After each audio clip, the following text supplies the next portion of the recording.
एक बार फिर से स्वागत है आप सभी का आज की क्लास में। 5.17 तक अपन निपटा चुके हैं।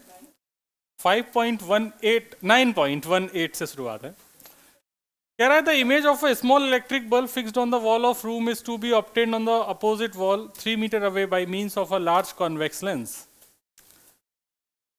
What is the maximum possible focal length of the lens required for this purpose. आप लोग करेंगे मैं करूं? आप ही कर लीजिए सर, हमसे क्या करवा रहे हैं। कह रहा है कि अपन को एक इमेज चाहिए। एक बल्ब है, तो बल्ब यहाँ पर कहीं लगा हुआ है दीवार में।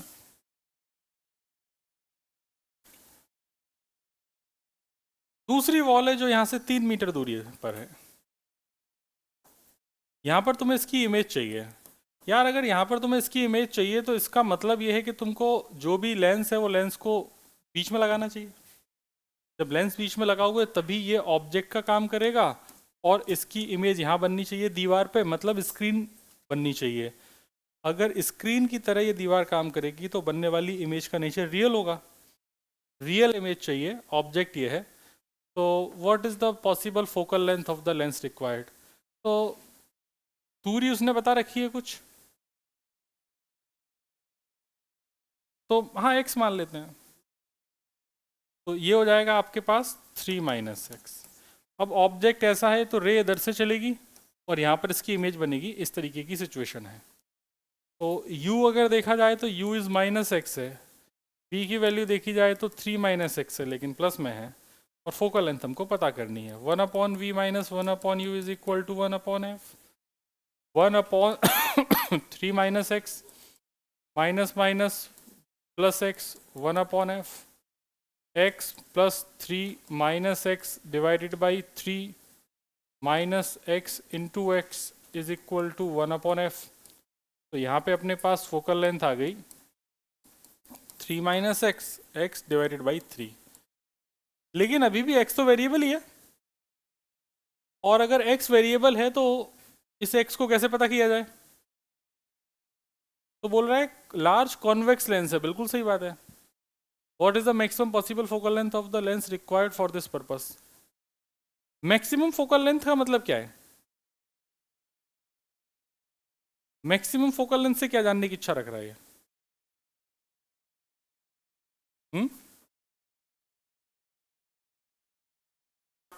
सही कह रहा है कि अगर मैं इसको क्रॉस मल्टीप्लाई कर दूं 3f is equal to 3x minus x square, मतलब x square minus 3x plus 3f equal to 0। अच्छा अब ये कह रहा है कि अगर इसके रूट्स पॉजिटिव होने चाहिए। अगर मैं चाह रहा हूँ कि फोकल लेंथ अगर नेगेटिव नहीं हो सकती या एक्स नेगेटिव नहीं हो सकता तो फिर इसका जो डिस्क्रिमिनेंट है that should be greater than 0 या equal to 0, greater than equal to 0। तो हो जाएगा बी स्क्वायर माइनस 4ac। ये तो ऑलरेडी a 1 है, c की वैल्यू 3f है, it should be greater than equal to 0। तो यहाँ से जो फोकल लेंथ आ रही है वो कितनी आ रही है, f should be less than और इक्वल टू 9 डिवाइडेड बाई 12, है ना। तो ये हो जाएगा 3/4, मतलब 4×7 = 28, 4×5 = 20, 0.75। यही आंसर है क्या भाई? वाह गोलू।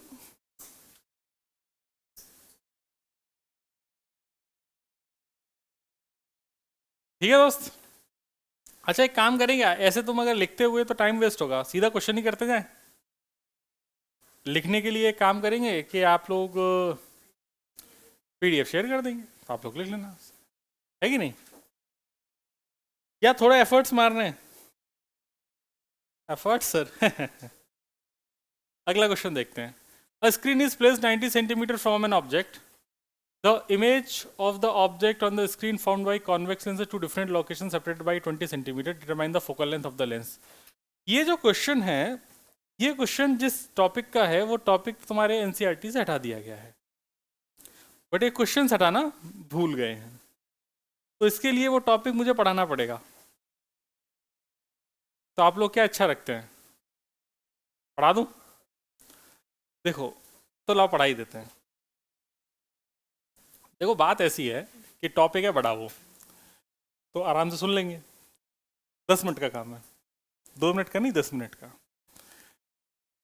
जैसे एक स्क्रीन को तुमने फिक्स कर दिया, ठीक, स्क्रीन फिक्स हो गई, ऑब्जेक्ट फिक्स हो गया। अब स्क्रीन और ऑब्जेक्ट को तुम हिला नहीं सकते, मतलब ऑब्जेक्ट और स्क्रीन, मतलब इमेज तुम्हारी यहीं बननी है, ये दूरी हो गई फिक्स। यहां से लेके यहां तक के बीच की दूरी है कैपिटल डी, ऑब्जेक्ट और स्क्रीन के बीच की दूरी। अब तुमने यहाँ पे एक लेंस रखा, लेंस की फोकल लेंथ है, तो लेंस की जब तुमने फोकल लेंथ निकाली, तो फोकल लेंथ निकालने के बाद फोकल लेंथ तुम्हें पता चल गई, इसके बाद तुमने लेंस को रखा, तो इस ऑब्जेक्ट की शार्प इमेज स्क्रीन पे मिली, ठीक है, ये हो गई इसकी पहली पोजीशन।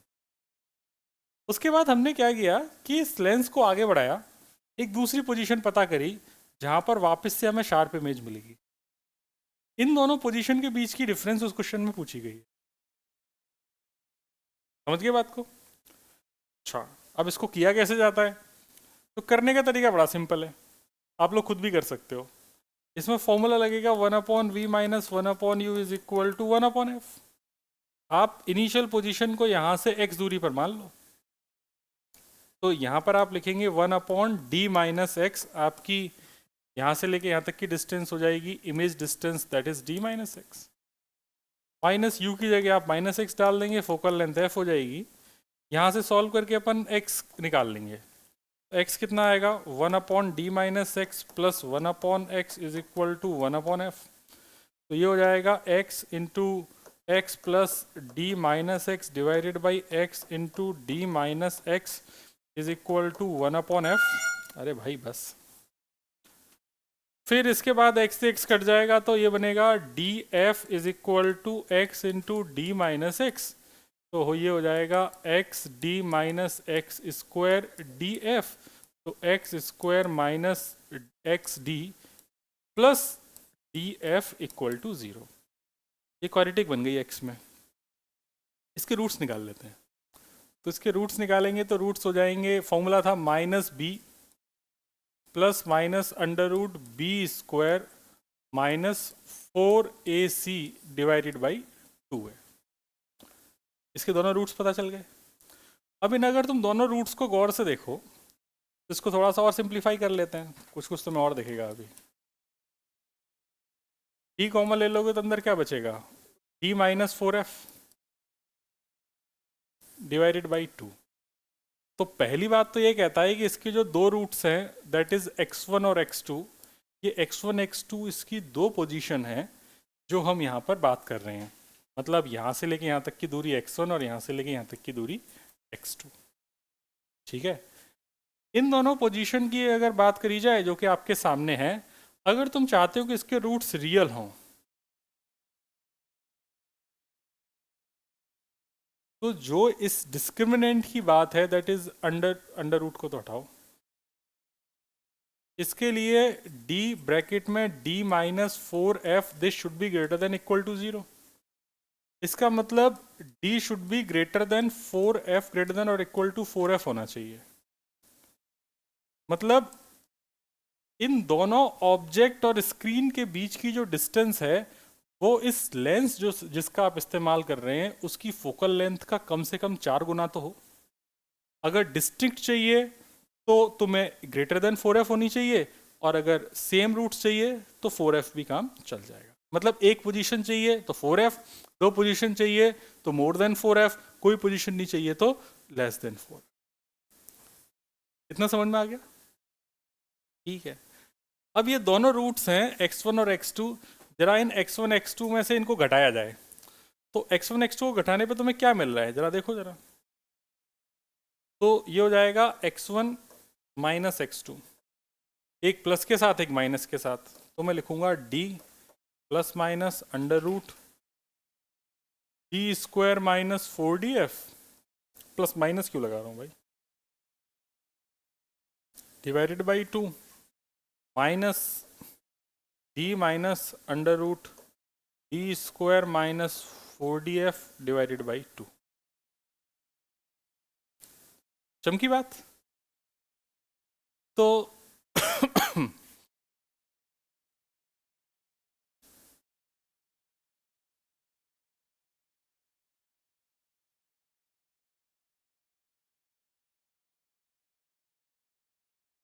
जैसे ही अपने को पता चला कि जो x1 माइनस x2 है इसको अगर सॉल्व करेंगे तो यहाँ से प्लस डी और माइनस डी तो कट जाएगा, तो अंदर बचेगा twice of under root d square minus 4df divided by 2, तो 2 से 2 भी कट गया। अगर इन दो पोजीशन के बीच की दूरी, इसको अगर मैं y मान लूँ, ये डिस्टेंस x1 रूट आ गया, दूसरा रूट x2 आ गया, तो x1 माइनस x2 या x2 माइनस x1 इसका मॉड ले लो, कन्फ्यूजन दूर हो जाएगा। इसको अगर मैं y मान लूँ तो इससे कोई प्रॉब्लम है क्या तुमको? ये डिस्टेंस y पता चल गई तो y is equal to under root d square minus 4df, square ले लेंगे तो y square is equal to d square minus 4df। तो यहाँ से ये बनेगा तुम्हारे पास y square minus d square is equal to 4df। तो फोकल लेंथ आती है y square minus d square divided by 4d। ये अगर ये जो मेथड है इसको बोलते हैं डिस्प्लेसमेंट मेथड। क्या बोलते हैं? Displacement method. डिस्प्लेसमेंट मेथड का इस्तेमाल होता है to find focal length of unknown lens, to find focal length of unknown, to find focal length of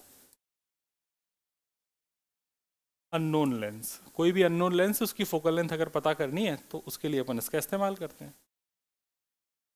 अब जैसे इसमें तुमने देख रहे हो कि मैंने जो ऑब्जेक्ट और इमेज तो तुम्हें पता है, इनके बीच की दूरी तुमने स्केल से नाप ली, एक पोजीशन के लिए इमेज मिल गई, दूसरी पोजीशन के लिए इमेज मिल गई, तो तुमने इसको नाप लिया तो वाई भी तुम्हें पता चल गया। वाई भी पता है, डी भी पता है। अगर वाई और डी दोनों पता है तो इस फॉर्मूले में डालो, फोकल लेंथ आ जाएगी इसकी लेंस की। सिंपल, समझ गए बात को? अब तुमसे जो क्वेश्चन में पूछा गया था वो पूछा गया था कि आप ये वाई बता दीजिए, इनके बीच की दूरी क्या है, तो बस इसमें फॉर्मूले में वैल्यू डाल दो, आंसर आ जाएगा। समझ गए क्वेश्चन? इस बात को नोट्स में छाप लो, उसके बाद क्वेश्चंस करेंगे। फोकल लेंथ पूछिए, वाई पूछिए। वाई गिवन है, हाँ, तो फोकल लेंथ इस फॉर्मूले में डाल देंगे, आंसर आ जाएगा। बच्चे कैसा कुछ कह रहे हैं कि इसमें आपने कैलकुलेशन में लोचा कर दिया सर, ये जाएगा तो इधर माइनस का 4d हो जाएगा। तो इसको एक काम करो, ये माइनस का 4df है और इसको प्लस और इसको माइनस कर लो। अब सही है? D square minus y square divided by 4d, सही करके लिख लेना। बाकी इस मेथड का ऑब्जेक्टिव वगैरह तुम्हें समझ में आ गया होगा। इसमें वैसे एक दो चीज़ें और होती हैं, वो मैं बता तो नहीं रहा हूँ, लेकिन चलो सुन लो, अगर बोल ही दिया है, मुंह से निकल ही गया। जैसे ये u1 है, मतलब या x1 है या u1 है, जो भी बोलो, तो यहाँ से लेके यहाँ तक की डिस्टेंस कितनी होगी v1, और यहाँ से लेके यहाँ तक की डिस्टेंस कितनी होगी v2। ये इंटरचेंजेबल होती हैं।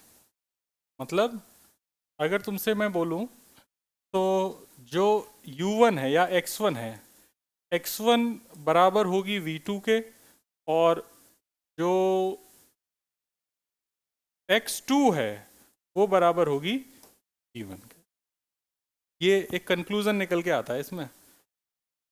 हालांकि एक दो और हैं एक दो कंक्लूजन ऐसे हैं कि जैसे ऑब्जेक्ट की हाइट सपोज करो o है, यहाँ पर इसकी वजह से जो इमेज बनी वो I1 है, इसकी वजह से जो इमेज बनी उसकी हाइट I2 है। तो एक रिलेशन होता है जो यहाँ पे सॉल्व होके आता है कि O is equal to under root I1 I2।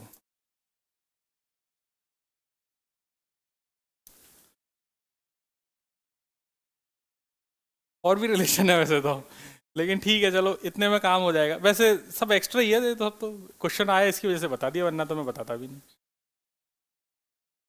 ठीक है, चाहो तो वो नहीं लिखोगे तो भी चलेगा, तो तुम्हें सब कुछ लिखना पड़ेगा, किसका क्या मतलब है। v1 v2 तो इसमें दिखा दिए।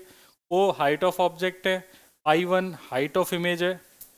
o हाइट ऑफ ऑब्जेक्ट है, I1 हाइट ऑफ इमेज है for position 1, and I2 height of image for position 2, height of image for position 1 and height of image for position 2। ये I1 I2 दोनों के मतलब हो गए। ठीक है,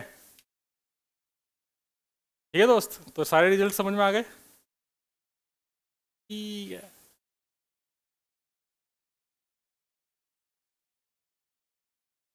ये भी एक रिजल्ट है, d ग्रेटर देन 4f। चलो भाई, मैं सोच रहा था इसको नहीं पढ़ाना है, लेकिन क्वेश्चन आ गया तो पढ़ाना तो पड़ गया। खैर, अब इस क्वेश्चन को देखा जाए तो इस क्वेश्चन में तो फोकल लेंथ पूछी है, तो फॉर्मूला अपने को पता है, d square minus y square upon 4d। Solve कर लेंगे, आंसर आ जाएगा। ठीक है, इसमें कोई दिमाग नहीं लगाना। डी इस क्वेश्चन में 90 है, एंड और y इज 20 है। चलिए अगला क्वेश्चन देखा जाए। Determine the effective focal length of the combination of the two lenses in exercise 9.10। भाई साहब 9.10 तो मेरे इसमें है ही नहीं। If they are placed 8 centimeter apart with their principal axis coincident, does the answer depend on which side of the combination a beam of parallel light is incident? Is this notion of effective focal length of the system useful at all? क्या कह रहा है वो question बताओ। 9.10 क्या है? वो तो खैर मेरे पास भी तो होगा।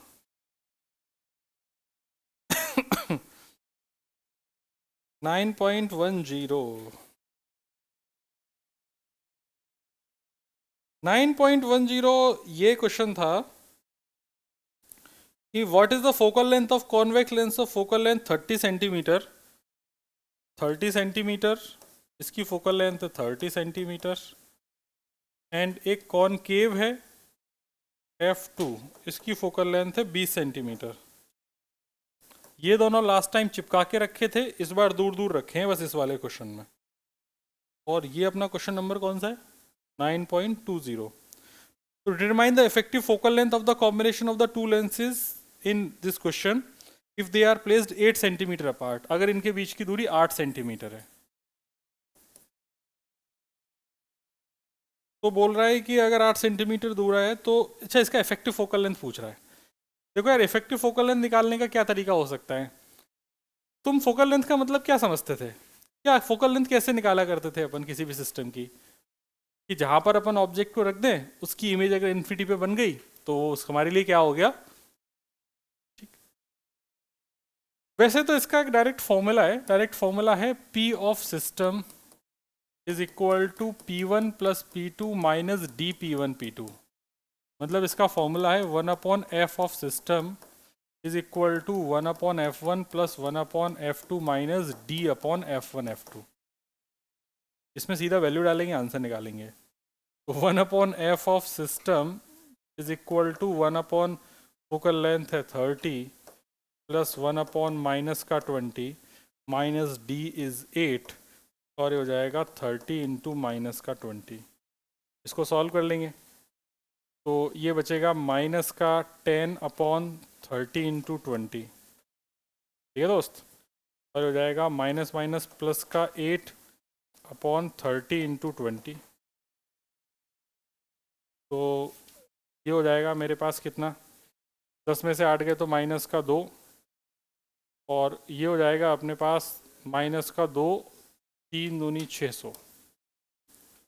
1/f ऑफ सिस्टम ये आ गया, तो यहाँ से f ऑफ सिस्टम आ जाएगा मेरे पास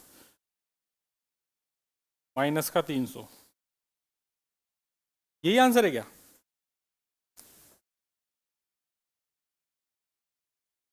ऐसा ही आंसर है क्या? या लगभग यही है?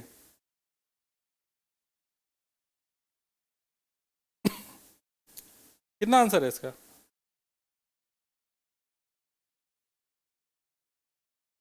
एक मिनट ले लो।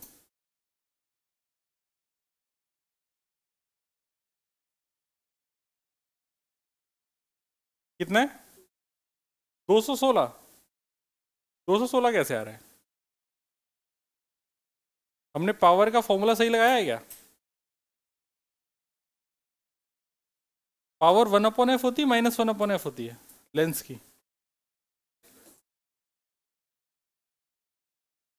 1/f होती है ना लेंस की, तो मिरर की होती है -1/f। 1/f1 plus 1/f2 minus D/f1 f2। Formula तो शायद सही लगाया मैंने। माइनस का 20, 1/30 माइनस 1/20, तो माइनस का 10, ये भी सही है। 8 और 10 में से 8 जाएंगे तो ये 2 ही बचेंगे, और 30 और 20 60 ही होता है, 600। ये फिर 300 आंसर किसका आया है? ये D/P1/P2 वाला फॉर्मूला फेल क्यों हो रहा है यहाँ पे? देखो, इसको अगर फंडामेंटल से करेंगे तो फंडामेंटल से ही करना सही है फिर, क्योंकि फॉर्मूला तो कुछ लोचा लग रहा है मुझे। फंडामेंटल ये है कि अगर पैरेलल से कोई भी लाइट रे आ रही है तो पैरेलल से आ रही है तो कहाँ पे कन्वर्ज होगी? फोकस पे। तो इसका जो फोकस है वो तो 30 है, तो ये 30 पर जाएगी कहीं, तो टकराने के बाद ये इस तरीके से ऐसी हो जाएगी और ये 30 पे जाएगी, ये इधर चली जाएगी और यहाँ पर ये 30 पे चली जाएगी। तो ये 30 है यहाँ से लेके यहाँ तक की अगर डिस्टेंस, तो ये कितनी बची? 30 में से 8 जाएंगी तो कितनी बचेगी? 22 सेंटीमीटर। तो मेरे लिए जो इमेज का काम कर रही है वो कॉन्वेक्स लेंस के लिए ये वाला पॉइंट इंटरमीडिएट इमेज 1 बनी। I1 इस कॉनकेव लेंस के लिए किसका काम करेगी? ऑब्जेक्ट का। तो एक काम करते हैं, अब इस कॉनकेव लेंस के लिए अपन सोचते हैं। तो कॉनकेव लेंस के लिए सोचेंगे तो 1/v minus 1/u is equal to 1/f। Final image जहां बनेगी वही इसका फोकस हो जाएगा, -1/u, और जो u है मेरे पास वो है प्लस का 22, इज इक्वल टू जो फोकल लेंथ है वो है माइनस की मेरे पास 20। तो 1/v is equal to 1/22 minus 1/20। तो v की वैल्यू हो जाएगी मेरे पास 22 इंटू 20 डिवाइडेड बाई माइनस का 20 में से 22 गए तो बचे 2। तो ये आ रहा है मेरे पास आंसर माइनस का 220। ठीक है, तो एक आंसर आ गया मेरे पास 220। तुम्हारा कितना आ रहा है? 216 कैसे आ रहा है भाई?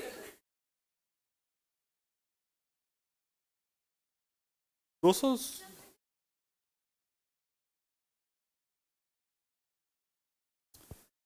मैं वही कह रहा हूँ कि वो गलत क्यों हो रहा है, मुझे वो ही समझना है।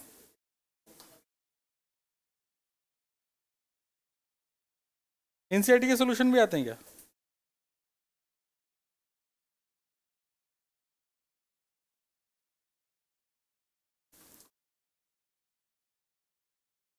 ये तो 220 है, इसमें तो कोई डाउट नहीं।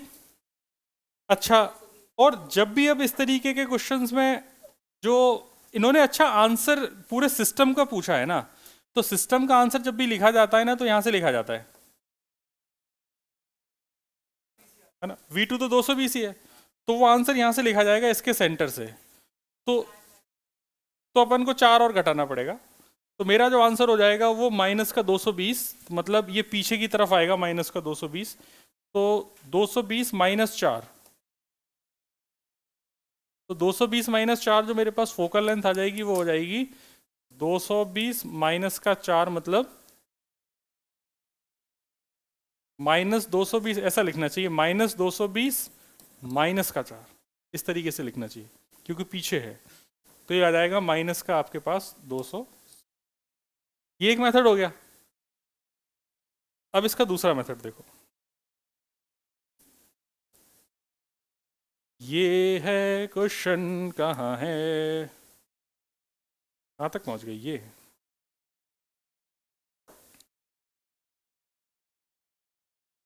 देखो दूसरे मेथड में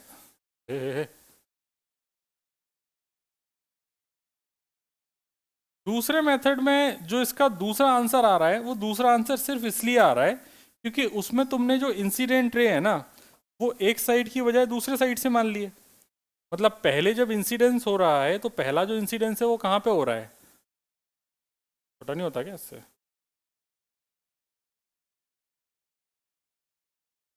बस बस।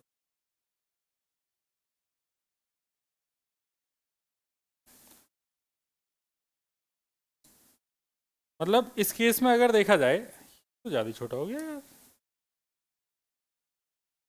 अगर दूसरे केस में देखा जाए कि अगर पहले तुमने एक, या सेम साइड से ही ले लो जैसा अपन सोच रहे थे, इस तरीके से ही ले लो कि अगर सबसे पहले हम रे को कॉनकेव लेंस पे गिराएं, ये 8 सेंटीमीटर था, इसकी फोकल लेंथ 30 सेंटीमीटर थी, और इसकी फोकल लेंथ कितनी है, माइनस का 20।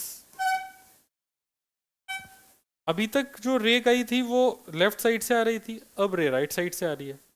जब रे राइट साइड से आएगी तो ये इसको डाइवर्ज करेगा, और डाइवर्ज करके ये इसको इस तरीके से लेके जाएगा, ज़्यादा डाइवर्ज कर दिया, इतना डाइवर्ज कर दिया, ठीक है। तो डाइवर्ज कर दिया, तो डाइवर्ज करने पे इसको अगर पीछे की तरफ अगर बढ़ाएंगे तो जो मेरी इमेज बनेगी वो इमेज बनेगी यहाँ पर I1, वर्चुअल इमेज बनेगी। वर्चुअल इमेज बनने की वजह से I1 की दूरी यहाँ से लेके यहाँ तक हो जाएगी 20। तो तुम्हारा जो U का काम होगा वो U तुम्हारे पास होगा माइनस का 28 सेंटीमीटर। समझ गए? ये अब किसके लिए बात करेंगे, फॉर कॉन्वेक्स लेंस के लिए। V हमको निकालना है, फोकल लेंथ हमको ऑलरेडी पता है, तो वापस से फॉर्मूला लगा देंगे, 1/v minus 1/u is equal to 1/f, या v is equal to uf/u plus f, इधर यही लगा दो। u अगर देखा जाए तो माइनस का 28 है, फोकल लेंथ आपके पास क्वेश्चन में 30 दे रखी है कॉन्वेक्स की, माइनस का 28 प्लस का 30, तो जो v आ रहा है मेरे पास माइनस का 28 इंटू 30 प्लस का 2, तो मतलब ये हो जाएगा 14। तो 14 इंटू 30, 14 थी 42, मतलब 420। अगेन ये 420 पे जाके माइनस में कन्वर्ज हो रहा है, माइनस में ही आ रहा है ना। माइनस आने का मतलब है कि ये अभी इसको जो भी कन्वर्ज किया वो बहुत ही कम कन्वर्ज किया, अभी भी इसकी जो इमेज बन रही है वो पीछे ही बन रही। तो अब जो तुम्हारी डिस्टेंस होगी वो डिस्टेंस कितनी हो जाएगी, v, अगेन सेंटर से डिस्टेंस देनी है, तो टोटल तो तुम्हारे पास कितना है, ये 8 है, 8 का आधा कितना है, 4, तो तुम्हारे पास ये हो जाएगा माइनस का 420 इंटू माइनस ऑफ -4, तो कितना हो जाएगा, माइनस का 416। यही आंसर है क्या, ये आ रहा है। तो ये दोनों आंसर इसने दे रखे हैं, ठीक है। और कैलकुलेशन भारी लग रही है क्या, नहीं ना, कॉन्सेप्ट समझ में आ गया। तो इसके दो केस हैं, और दो केस हैं, दोनों के आंसर अलग अलग हैं।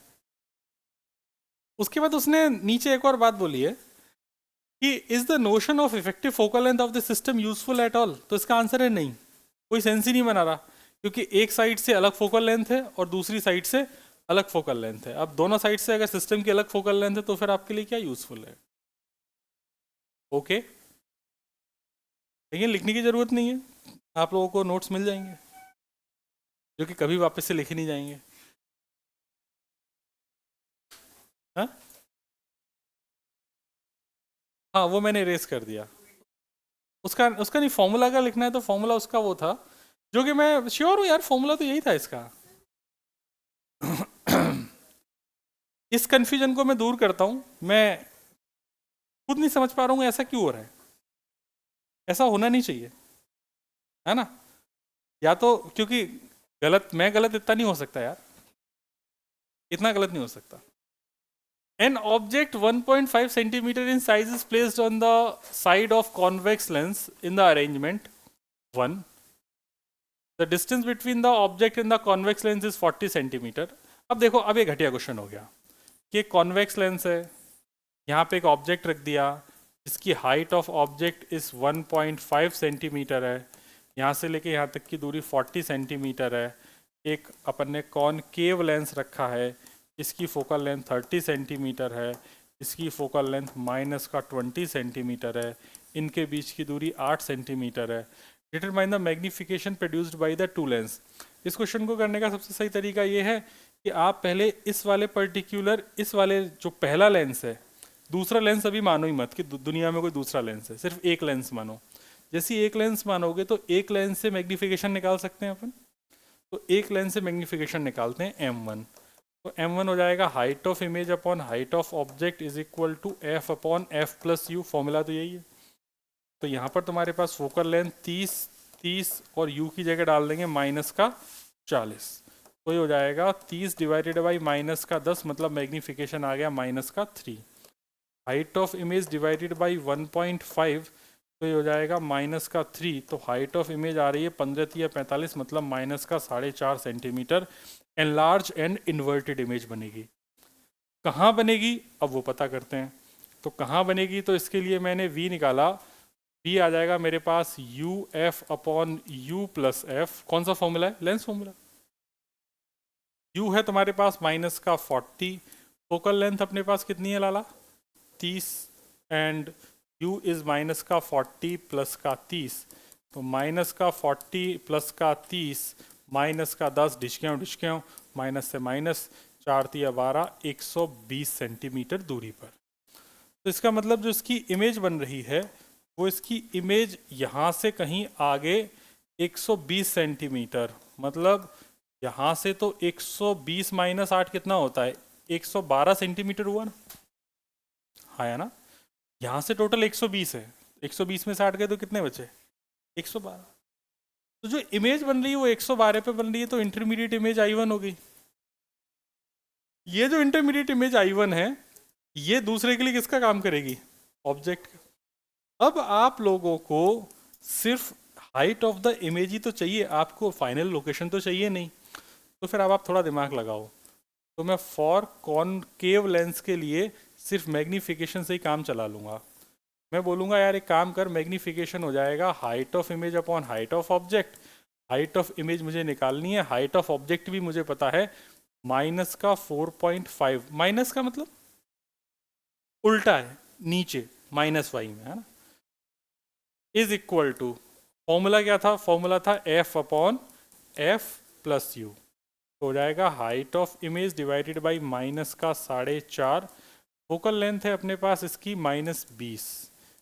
-20। अब u अगर देखा जाए तो इसके लिए u पॉजिटिव है और इसके लिए u की वैल्यू कितनी है? 120 है क्या? कितनी है? 112, तो प्लस का 112। तो यहाँ से हाइट ऑफ इमेज आ जाएगी आपके पास -4.5 इंटू -20 डिवाइडेड बाई 112 में से 20 जाएंगे तो कितने बचेंगे? 92, तो प्लस का 92। इसको सॉल्व कर लेंगे, 45 दूनी 90 होता है, तो आंसर हो जाएगा 90 डिवाइडेड बाई 92। एक से छोटी, 1 सेंटीमीटर से छोटी इमेज आएगी। ठीक है, समझ गए पूरी कहानी? तो 2 लेंस आ जाएं, 4 लेंस आ जाएं, उससे घबराना थोड़ी है।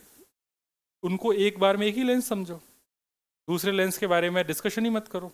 एक बार में एक लेंस समझो, उससे इमेज बनाओ, वो इमेज दूसरे वाले के लिए ऑब्जेक्ट का काम करेगी। क्लियर है? ठीक है। भारी क्वेश्चन हो गया, हल्का क्वेश्चन पे चलते हैं।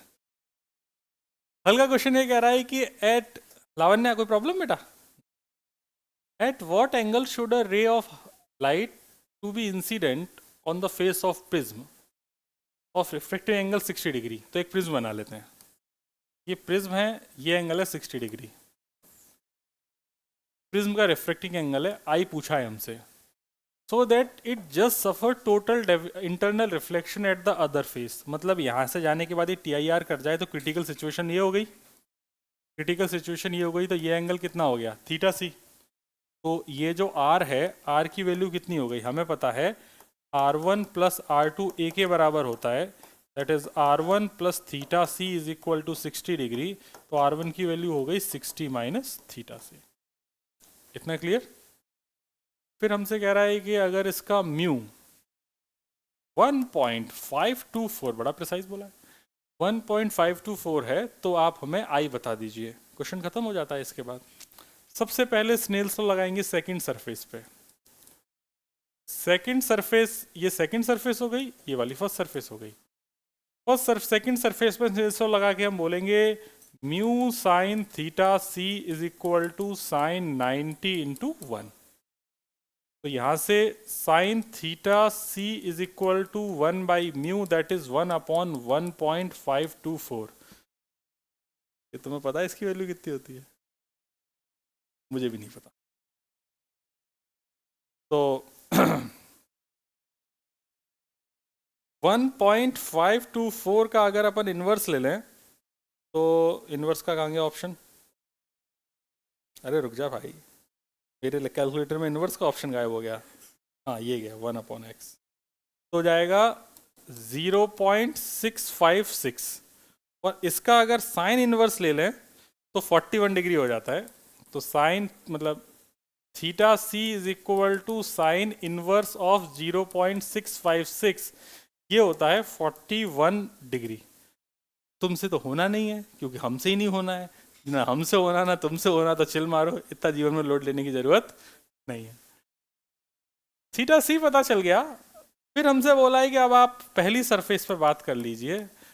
बेचारे बच्चों के पेपर में अगर ये क्वेश्चन टीचर डाल दे तो बच्चे थोड़ी याद रख सकते हैं, टीचर भी नहीं याद रख सकते।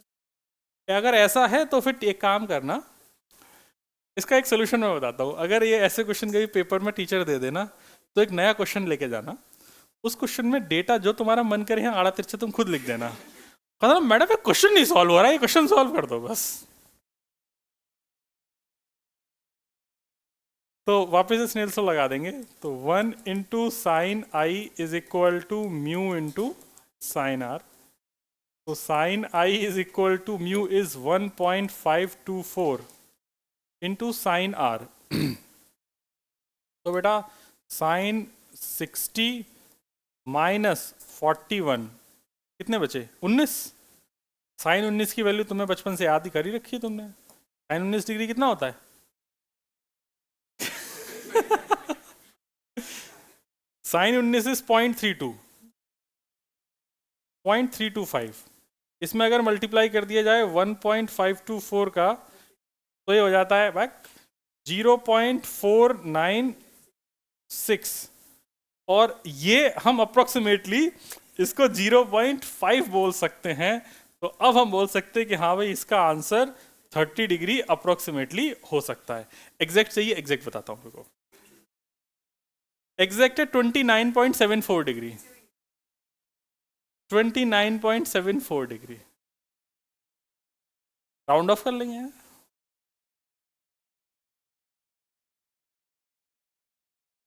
तो मैं उम्मीद करता हूं कि ये कैलकुलेशन आपको समझ में आ गई होगी।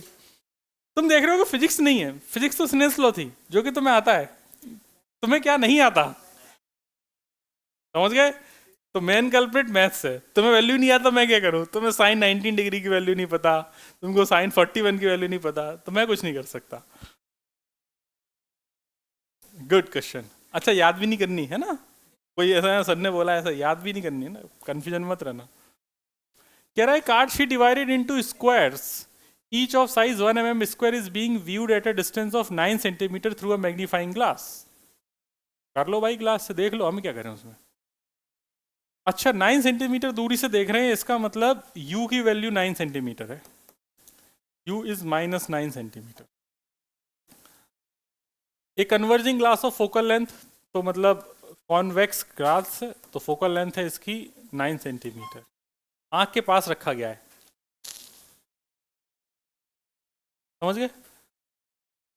तो बोल रहा है what is the magnification produced by the lens, how much is the area of each square in the virtual image. ये तो अपन कर चुके हैं, ये अपन ने फॉर्मूला पढ़ा था कि area of image is equal to -m square area of object.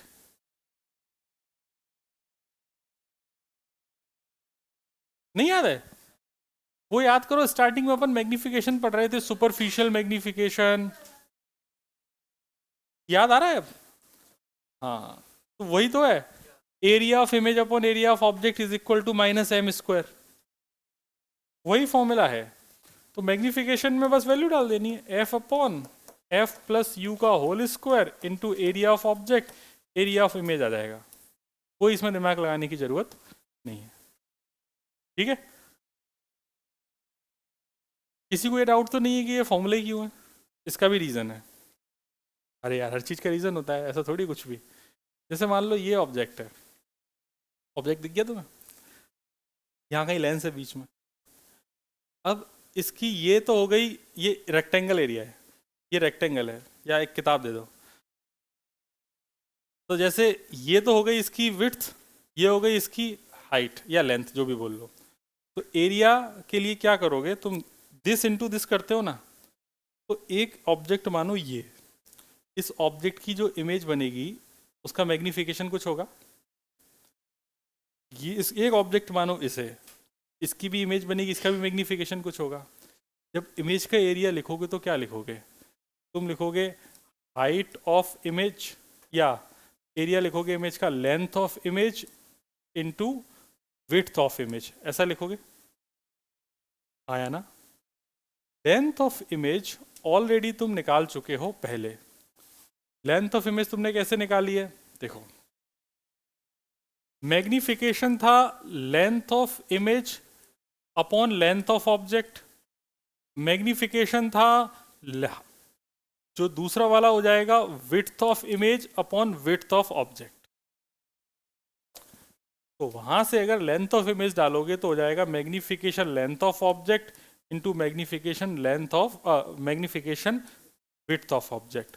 हो जाएगा m square length of object into width of object.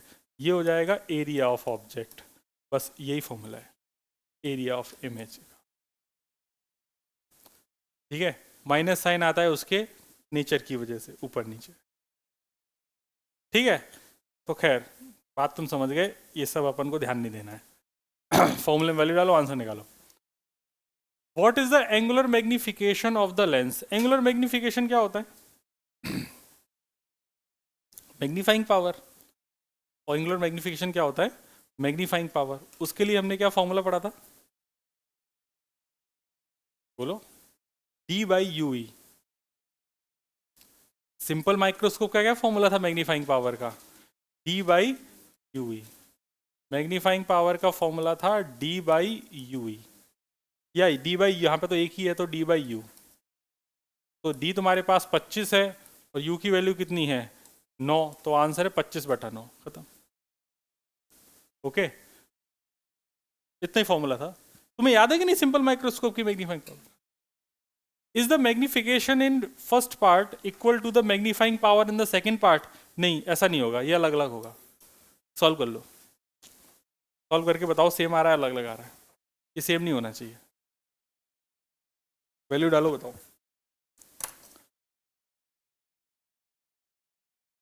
इसे सॉल्व होके 10 आ रहा होगा आंसर। माइनस साइन हटा भी दो तो भी मैग्नीट्यूड अगर ले लोगे तो मैग्नीट्यूड लेने पे भी 10 आ रहा है। कितना, 10 ही है ना। अभी इतना देर में नहीं कर पाएगा। फोकल लेंथ है 9, 9 माइनस यू इज माइनस, तो ये प्लस का 9 रखना पड़ेगा। इसका फॉर्मूला फोकल लेंथ मैग्निफिकेशन क्या था, f upon f plus u था, f upon f minus u था।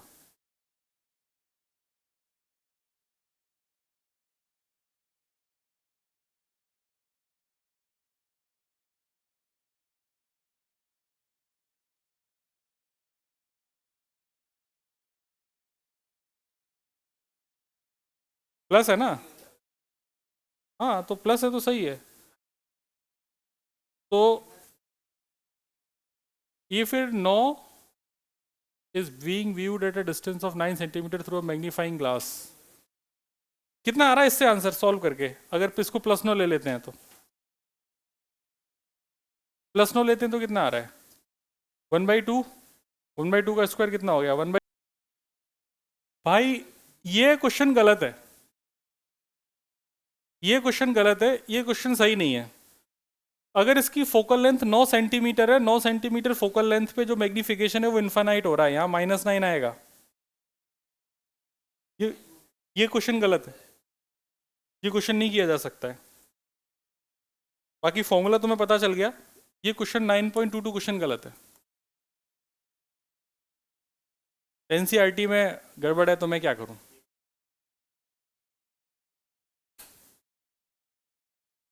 एनसीईआरटी पे नहीं, उसमें बहुत चीज़ें गलत हैं। क्योंकि जैसे ही तुम इसमें यू की वैल्यू एफ फोकल लेंथ तुम्हारा 9 डालोगे तो इन्फिनिटी पे इमेज बनेगी। इन्फिनिटी पे इमेज बनने का मतलब है कि मैग्निफिकेशन इन्फानाइट हो जाना, जो कि यहाँ हो भी रहा है। 9/9 - 9, तो ये तो गड़बड़ है ना। तो ये तो लोचेदार चीज़ है, ये ऐसा नहीं किया जा सकता, तो इसको हटा दिया जाए, इस क्वेश्चन को। या अगर इस क्वेश्चन को ही करना है तो उसके लिए तुम एक काम करो, फोकल लेंथ को 10 ले लो इसकी। जो फोकल लेंथ 9 सेंटीमीटर है ना, इस 9 सेंटीमीटर को 10 ले लो तो तुम क्वेश्चन भले कर लोगे, बाकी क्वेश्चन तो गलत ही है ये। ठीक है, समझ गए? चलो, क्या हुआ भाई, बुरा मान गए ये? अच्छा, ये है अगला। At what distance should the lens be held from the card sheet in 9.22? भाई कर ही नहीं सकते अब, भाई क्वेश्चन ही गलत है। ये इसके बारे में कोई डिस्कशन नहीं कर सकते हम अब।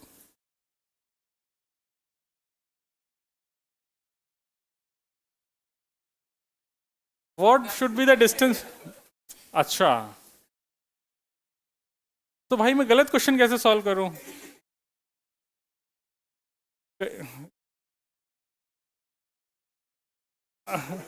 मतलब गलत क्वेश्चन को कैसे सॉल्व करते हैं?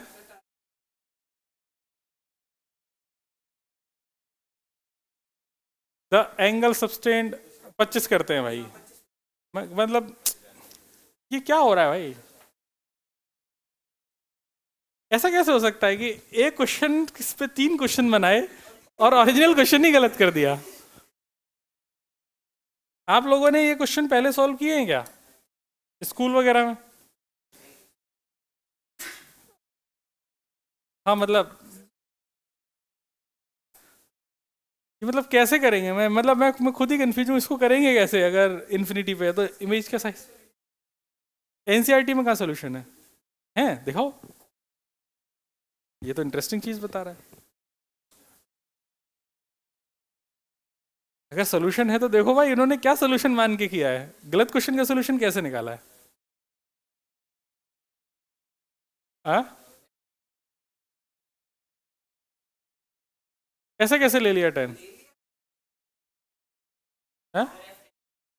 F10 ले लिया? वाह वाह वाह वाह वाह। भाई ये प्रणाम है इन लोगों को। तो भाई मैं गलत क्वेश्चन नहीं कर पाऊंगा, सॉरी। आगे बढ़ते हैं। लेकिन आप लोग अगर 10 मान के करना चाहो तो कर सकते हो। अगर 10 मान करना है क्या, 10 मान के, तो फिर अपने को ये भी करने पड़ेंगे, या छोड़ना ज्यादा बेटर है? At what distance should the lens be held from the card sheet in order to view the square distinctly with the maximum possible magnifying power? तुम अगर मैक्सिमम पॉसिबल मैग्नीफाइंग पावर चाह रहे हो तो इसका मतलब जो इमेज अभी इन्फिनिटी पे बना रहे हो आप, वो एक बार minimum distance of clear vision पे बना दो, एक बार इन्फिनिटी पे बना दो, उसके हिसाब से आपकी पावर आ जाएगी, है ना? And is the magnification equal to the magnifying power in this case? ये अपन को फिर से चेक करना पड़ेगा। तो ये बातें हवा में तो होने वाली है नहीं, छोड़ देना चाहिए, करने चाहिए? छोड़ देने चाहिए। या एक काम करते हैं ना, होमवर्क दे देते हैं, होमवर्क दे देते हैं ना बस। हाँ 10 लेके 2 क्वेश्चन ही करने हैं। 3 का है, 2 ही तो है। ये तो हो ही गया ना अब, इसमें क्या है, ये तो हो ही गया, इसमें तो आप एफ की वैल्यू 10 डालोगे तो ही जाएगा। इसमें तो दूसरे पार्ट का आंसर हो ही गया, तीसरे का भी हो गया। अब तुम्हारे पास बचे हैं 23, 24, 2 क्वेश्चन करने। तो होमवर्क है क्वेश्चन नंबर 23 और 24। देखते हैं भाई क्या करते हैं आप लोग। अगले क्वेश्चन पे आते हैं। Answer the following question at the angle subtend at the I by an object is equal to the angle sustained by the eye by the virtual image produced by a magnifying glass. In what sense then does a magnifying glass provide angle? भाई ये क्या कह रहा है, खुद पढ़ के खुद आंसर करो। आंसर द फॉलोइंग क्वेश्चन, सब कुछ पढ़ा दिया है, खुद पढ़ के खुद समझो, मेरे समझ में कम आता है।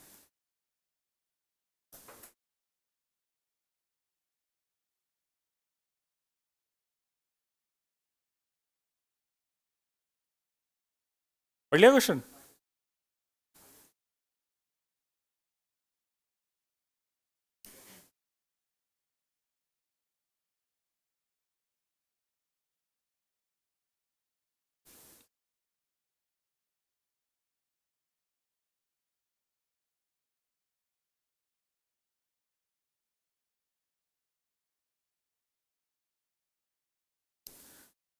बोलो भाई क्या कह रहा है।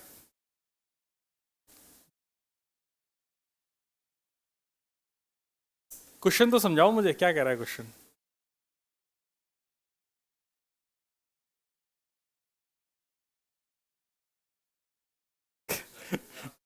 देखो भाई ये बना रहा है उल्लू तुम्हें इतनी देर से। क्वेश्चन में भी वैसा उल्लू बनाया, सोल्यूशन में भी वैसा उल्लू बनाया है। सिंपल सी बात है यार कि एक ऑब्जेक्ट है, ठीक है। तुम्हें वो पहला वाला चित्र याद है जिसमें अपन आंख बना रहे थे। ये एंगल अपन ने बोला था विदाउट इंस्ट्रूमेंट अल्फा है। फिर अपन ने इंस्ट्रूमेंट रख दिया था और इंस्ट्रूमेंट रख के बोला था अब इसकी इमेज बनाते हैं।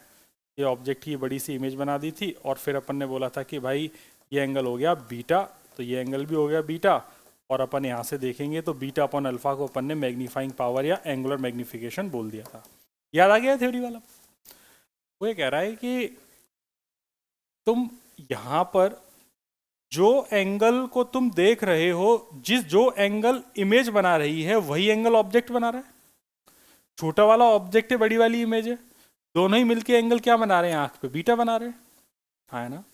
तो कह रहा है अगर दोनों सेम एंगल अगर सब्सटेंड कर रहे हैं तो सेम एंगल सब्सटेंड करने के बाद मैग्नीफाई क्या हुआ, मैग्नीफाइंग पावर का फिर क्या सेंस रहा यहाँ पे, नहीं है वही समझना है कि तुम देखो तुम इसको यूज कैसे करते हो। तुमने लेंस को लिया, तुम किसी भी ऑब्जेक्ट को देखने के लिए क्या करते हो कि उस लेंस को अपनी आंखों के पास रखते हो।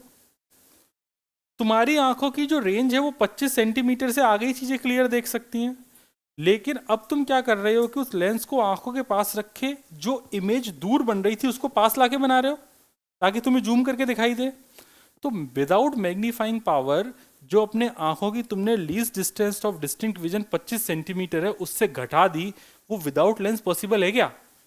जब विदाउट लेंस पॉसिबल नहीं है तो उस क्या तो ऐसे इंस्ट्रूमेंट की मैग्नीफाइंग पावर कंपलसरी होगी ही, क्योंकि अगर मैग्नीफाइंग पावर नहीं होगी तो फिर तुम इमेज पास में कभी बना नहीं पाओगे। ये वो पहला पार्ट कह रहा, समझ गए एक्सप्लेनेशन, ठीक है। अच्छा, वो बोल रहा है कि in what sense does a magnifying provide angular magnification, वो पास इमेज बना रहा है इस सेंस में, ठीक। तुम्हारा जो least distance of district vision है 25 सेंटीमीटर से घटा दे रहा है, तो ये काम कौन कर रहा है, लेंस कर रहा है, लेंस की मैग्नीफाइंग पावर कर रही है। ये पॉइंट क्लियर। दूसरा देखो, in viewing through a magnifying glass one usually position one's eye very close to the lens, does angular magnification changes if the eye is moved back.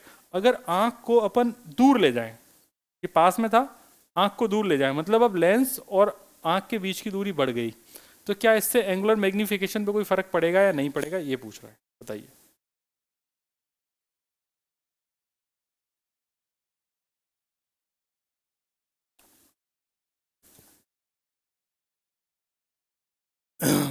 बोलो, पढ़ के नहीं समझ में आएगा तो इसका आंसर है हाँ, मैग्नीफाइंग पावर पे फर्क पड़ेगा। क्योंकि देखो तुम इस आंख को दूर लेके जाओगे तो दूर लेके जाने पे बीटा चेंज होना शुरू हो जाएगा। जैसे आंख को तुमने दूर लेके जाए गए, यहाँ पे तुम ले गए तो यहाँ पे लेके जाओगे तो उस हिसाब से बीटा नहीं चेंज होगा क्या, बीटा चेंज होने की वजह से मैग्नीफाइंग पावर चेंज हो जाएगी। तो इसका आंसर हो जाएगा हाँ भाई ये तो चेंज हो गई। चलो, दो कितने पार्ट हो गए अपन ने, दो हो गए। अगला अच्छा इसका भी सोल्यूशन तुम्हें बताऊं क्या लिखा है सेकंड। अच्छा नहीं, सिंपल भाषा में समझ गए। अब बाकी के तीन पार्ट, क्या हुआ तुझे घर जाना है क्या, वही मैं कह रहा है यार घर जाने की क्या जल्दी है, अभी तो हम मिले हैं, तुम्हें घर जाना है। इसमें कितने क्वेश्चन है टोटल, आज निपटा के ही चलें क्या, यस आज निपटा के चलेंगे, यही मोटिवेशन चाहिए। आज अपन 1:30 तक पढ़ेंगे, यस, और इस चैप्टर को फुल स्टॉप कर देंगे ना, फिर अगली क्लास में ऑप्टिक्स पढ़ेंगे। हाँ लास्ट वाला तो छोड़ देंगे उसे, हाँ सिंपल, इतना लोड नहीं लो जीवन में। देखो कह रहा है magnifying power of a simple microscope is inversely proportional to the focal length of the lens. D by u होता है तो इन्फिनिटी के लिए डी बाई एफ हो जाता है। What then stops us from using a convex lens of smaller and smaller focal length and achieving greater and greater magnifying power.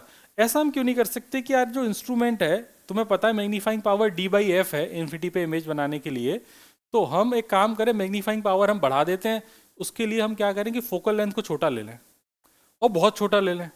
Focal length को बहुत छोटा लेने से मैग्नीफाइंग पावर बढ़ जाएगी, क्योंकि फॉर्मूला क्या बना, magnifying power is equal to d/f। F को बहुत छोटा ले लोगे तो मैग्नीफाइंग पावर बढ़ जाएगी। तो हम ऐसा क्यों नहीं करते, हम कंपाउंड माइक्रोस्कोप क्यों बनाते हैं?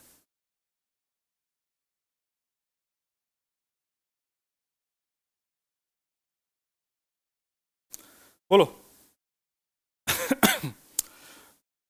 अंग्रेजी पढ़ो, ठीक है अंग्रेजी सुनो। The focal length of a convex lens cannot be decreased by a greater amount. This is because making lenses having very small focal length is not easy. Spherical and chromatic aberration are produced by a convex lens having a very small focal length. अब ये जो भी बात बोली है तुम्हारे कुछ भी पल्ले नहीं पड़ी होगी। अब सिंपल बात समझो, ये ऐसा समझ लो, ये लेंस की थिकनेस है। लेंस की थिकनेस समझ में आ गई तुम्हें? ये लेंस की थिकनेस है। अगर इसमें हल्का सा कर्व करूंगा तो फोकल लेंथ बहुत ज़्यादा होगी। इसको बहुत कर्व कर दे, इसको लड्डू बना दे, आधा लड्डू इधर आधा लड्डू इधर, तो फोकल लेंथ ज़्यादा हो गई। लेकिन ये देख कि जो थिन लेंस अपन इस्तेमाल करना चाह रहे थे, लेंस कितना हो गया, थिक। अब लेंस जितना ज़्यादा बड़ा है उतने ही रेज इस पे अलग अलग डिस्टेंस पे टकराएंगी। ऊपर रेज अलग अलग डिस्टेंस पे टकराएंगी तो एक ही ऑब्जेक्ट के लिए यू अलग अलग होगा। जैसे जो लेंस यहाँ पे टकराई उसके लिए यू इतना है, और जो ऊपर टकराएगी क्योंकि इसकी शेप तो ऐसे कर्व्ड है उसके लिए यू अलग होगा। यू अलग अलग होगा तो वी अलग अलग होगा। एक ऑब्जेक्ट की मल्टीपल इमेजेस बनेंगी। अगर ऐसा ही बनाना है तो फिर तुम एक सुई देखने जाओगे, एक रसगुल्ला दिखाई देगा। अरे हाँ या ना? Ghee can give you radiant skin, beauty secrets. इसका ये तेरा ही है? अच्छा, समझ गया बात को? तो इसका सिंपल सा रीजन है, क्रोमेटिक एबरेशन की वजह से ऐसा होता है। क्रोमेटिक एबरेशन का मतलब तुमने समझा दिया मैंने, सुई रसगुल्ला दिखेगी, बात खत्म। Why must both the objective and the eyepiece of a compound microscope have short focal length? Reason समझ में आ गया, क्रोमेटिक एबरेशन अपन को नहीं चाहिए, सेम ही रीजन है। When the viewing through a compound microscope, our eye should be positioned not on the eyepiece but at a short distance away from it for the best viewing. Why? बोलो। How much should be the short distance between the eye and the eyepiece? क्योंकि जो image बनती है वो तुम्हारी आंखों पे, यहाँ आंखों पे नहीं बनती इमेज, तो रेटिना पे बनती है ना। थोड़ा डिस्टेंस होनी चाहिए। डिस्टेंस नहीं होगी तो फिर जो तुम u बराबर जो 25 है ना, वही तुम्हारा सेट नहीं होगा। तुम्हें दो चीज़ें काउंटर बैलेंस करनी है ना, एक तो इमेज रेटिना पे बने और एक u बराबर जो d की वैल्यू जो 25 है वो भी सेटिस्फाई होनी चाहिए कहीं ना कहीं, इसलिए थोड़ा सा दूरी पे रखा जाता है। ओके चलो अगला है, क्वेश्चन निपट गए। अच्छा, इसका एक और रीजन हो सकता है, इसका ई वाले का, इसका एक रीजन ये हो सकता है कि जब तुम आंखों को बहुत पास में रख के किसी भी ऑब्जेक्ट को देखोगे तो किसी भी चीज को देखने के लिए उस पर लाइट आनी चाहिए ना। अगर तुमने कोई भी चीज आंखों के बहुत पास रख ली तो अब उस ऑब्जेक्ट पे लाइट नहीं आ रही, जो रेस रिफ्रेक्ट होके आ रही हैं वो तुम्हारी आंखों में कम आएंगी, तो जो इमेज है वो तुम्हें क्लियर नहीं दिखाई देगी। जो अपना टेलीस्कोप था, टेलीस्कोप में आगे वाला लेंस बड़ा अपन ने किस लिए बनाया था? इसलिए बनाया था ना, ज़्यादा लाइट आए, क्योंकि अपन बहुत दूर के ऑब्जेक्ट को देख रहे हैं। ऐसे ही जब तुम आई पीस से माइक्रोस्कोप में आंखों को एकदम पास में रख दोगे तो जो रिफ्रेक्टेड रेज हैं वो बहुत कम आएंगी, इससे जो इमेज की इंटेंसिटी है वो बहुत कम बनेगी और तुमको दिखाई नहीं देगा। आगे कहानी समझ में? तो ये इंग्लिश का क्वेश्चन थे। इंग्लिश के हमने 5 क्वेश्चन समाप्त कर लिए। 5 क्वेश्चन बड़े अच्छे इंग्लिश के थे। उसके बाद हम घटिया क्वेश्चन करेंगे। An objective angular magnification magnifying power of a 30x is desired using an objective of focal length 1.25 centimeter, eyepiece of focal length 5 centimeter. How will you set up the compound microscope? बताओ भैया कैसे करोगे? आपके लिए question है, मेरे लिए नहीं है। करो।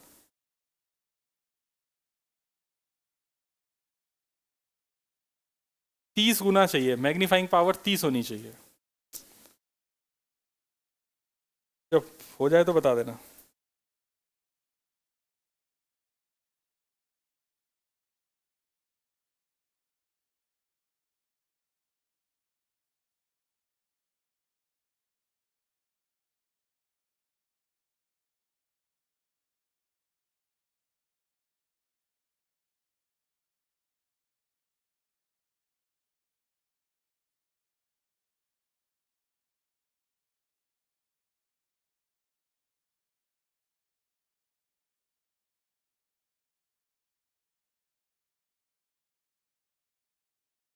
आंसर आ रहा है इसका 11.67 सेंटीमीटर।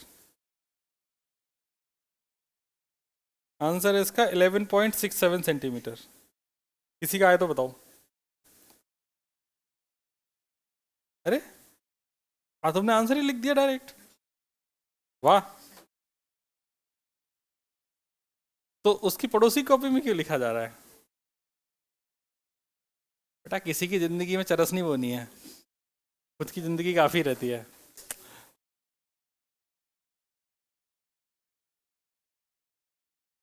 देखो क्वेश्चन हल्का नहीं है, क्वेश्चन भारी है, तो कोशिश तो करने से कुछ होगा नहीं, तो मैं ही बता देता हूँ। आओ बातें करें। कोशिश करने वालों की कभी हार नहीं होती, लहरों से डरकर नौका कभी हार नहीं हो जाती है। सर आपको क्या पता।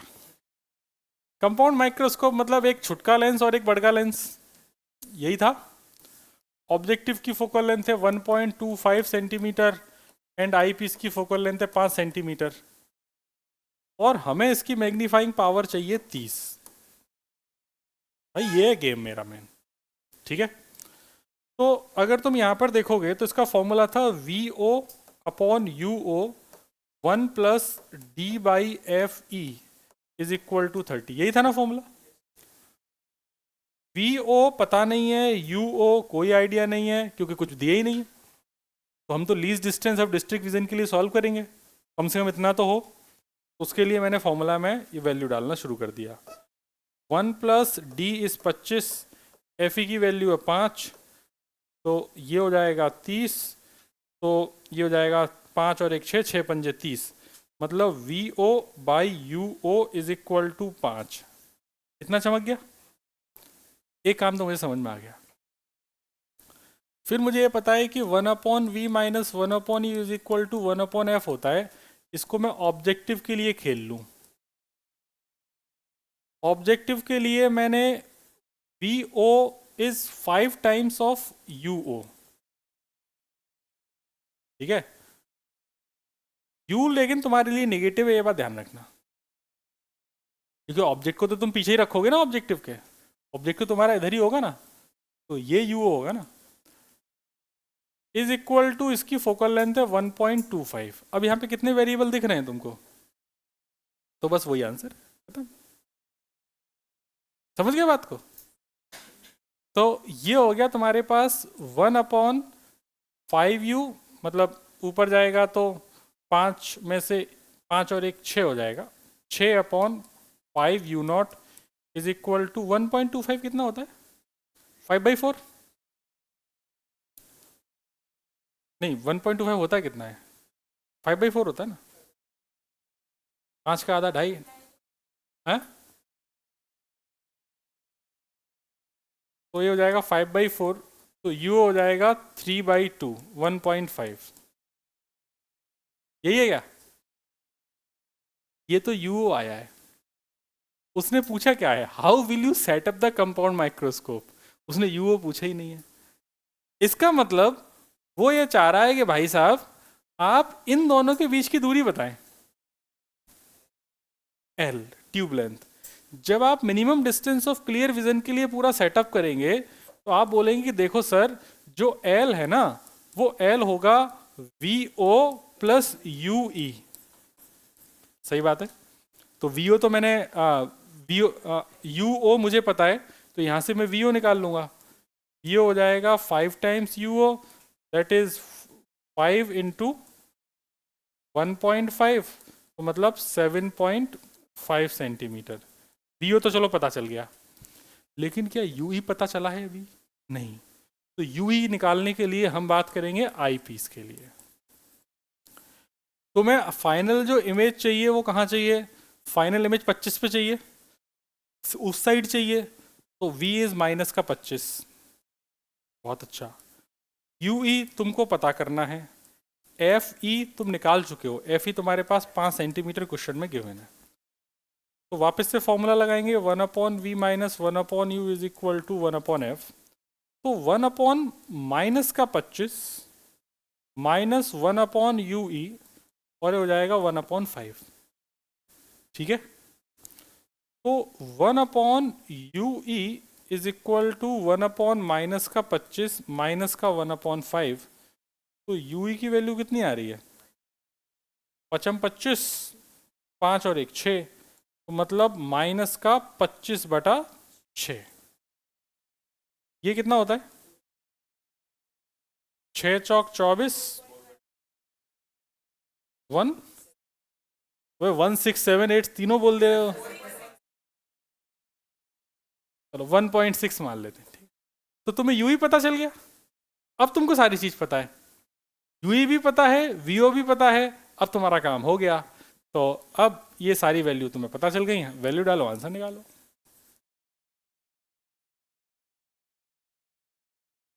हमने सॉल्व किसके लिए किया है? Minimum distance of clear vision के लिए इस क्वेश्चन को सॉल्व किया है। हाँ, अरे यू ही नेगेटिव में आएगा ना दोस्त, इसके लिए तो ये डिस्टेंस नेगेटिव में ही है ना। अपन को तो लास्ट में तो वैल्यू तो डालनी, मैग्नीट्यूड डालना है अपने को। तो आंसर हो जाएगा मेरे पास सॉल्व हो गए 7.5 प्लस 4.16 11.66 सेंटीमीटर, यही आंसर है क्या? तो एक चीज तो मैं समझ में आ रही होगी, इस चैप्टर में जो एनसीईआरटी के क्वेश्चंस हैं वो ऐसे हैं कि अगर तुम्हें बेसिक नहीं पता है डीप, तो तुम एक भी क्वेश्चन नहीं ला पाओगे। फॉर्मूला बेस्ड वाले तो हो जाएंगे, लेकिन इन सब क्वेश्चंस में बेसिक पता होना बहुत जरूरी है। बिना बेसिक के तुम एक क्वेश्चन नहीं ला पाओगे इसमें। समझ गए बात को? तो जिन लोगों ने अच्छे से सुना है उन लोगों की नैया पार लग जाएगी, जो लोग मजे मजे में रहे हैं वो उनकी नैया तो डूबनी तय है। मेरे हिसाब से आज के लिए यहीं रखें, है ना? इससे आगे अपन अगली क्लास में देखते हैं। Thank you very much.